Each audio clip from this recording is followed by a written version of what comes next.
Hi dears, it's me Devu Gokul. അപ്പോൾ ഞാൻ ഈ ഒരുങ്ങുന്നത് നമ്മുടെ കുഞ്ഞു ബേബിക്ക് പാസ്പോർട്ട് എടുക്കാൻ വേണ്ടി പോവുകയാണ്. ആദ്യം തന്നെ ഞാൻ കാശി ബേബിനെ ഒരുക്കുകയാണ്. കാര്യം വെച്ച് കഴിഞ്ഞാൽ കാശി ജനിച്ചതിന് ശേഷം ഞാൻ എവിടെ പോയാലും കാശിനെ കൊണ്ടുപോകാറുണ്ട്. ഇപ്പോഴും ആ ഒരു ശീലം മാറ്റാം എനിക്ക് തോന്നാറില്ല. രണ്ടാളെ ഹാൻഡിൽ ചെയ്യാൻ കുറച്ച് ബുദ്ധിമുട്ടാണ്, എങ്കിലും ഞാൻ എല്ലായിടവും പോകുമ്പോൾ കാശിനെ കൂടെ കൂട്ടാറുണ്ട് കേട്ടോ. ഇപ്പോൾ ഈ എടുക്കുന്ന ഡോക്യുമെൻറ്റ്സ് ആണ്. എന്തൊക്കെ ഡോക്യുമെൻറ്റ്സ് ആണെന്ന് നോക്കിക്കഴിഞ്ഞാൽ ഞങ്ങളുടെ മാരേജ് സർട്ടിഫിക്കറ്റ് ഒറിജിനലും കോപ്പിയും, ബേബീൻ്റെ ബർത്ത് സർട്ടിഫിക്കറ്റ് ഒറിജിനലും കോപ്പിയും, ഗോകു നാട്ടിലില്ലാത്തതുകൊണ്ട് ഗോകുലിൻ്റെ പാസ്പോർട്ടിൻ്റെ കോപ്പി മാത്രമേ എടുത്തിട്ടുണ്ടായിരുന്നുള്ളൂ. പക്ഷേ വിസ കോപ്പി വെച്ചിട്ടുണ്ടായിരുന്നു. പിന്നെ എൻ്റെ പാസ്പോർട്ടിൻ്റെ ഒറിജിനലും കോപ്പിയും, ബേബീൻ്റെ ഒരു വൈറ്റ് ബാക്ക്ഗ്രൗണ്ടിലുള്ള 2 ഫോട്ടോസ്, ഇത്രയായിരുന്നു വേണ്ടിയിരുന്നത്. പിന്നെ കൂടുതൽ നമുക്ക് ട്രാവൽസിൽ നിന്ന് പറഞ്ഞു തന്നിട്ടുണ്ടായിരുന്നില്ല കേട്ടോ. തൽക്കാലമായിരുന്നു അപേക്ഷ കൊടുത്തത്. ഇതിൻ്റെ ഇടയ്ക്ക് ഇതേ കണ്ടില്ലേ, ഒരാൾ എൻ്റെ ലിപ്സ്റ്റിക്ക് വാരി തിന്നുകൊണ്ടിരിക്കുകയാണ്.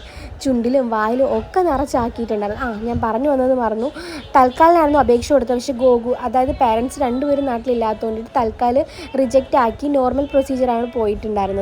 നോർമൽ എടുക്കാൻ വേണ്ടിയിട്ട് 1300, തൽക്കാലം എടുക്കാൻ 3300 ആയിരുന്നു കേട്ടോ. പക്ഷേ നോർമൽ എടുത്താൽ മതിയായിരുന്നു എന്ന് പിന്നെ എനിക്ക് തോന്നി. സാരമില്ല, പോട്ടെ.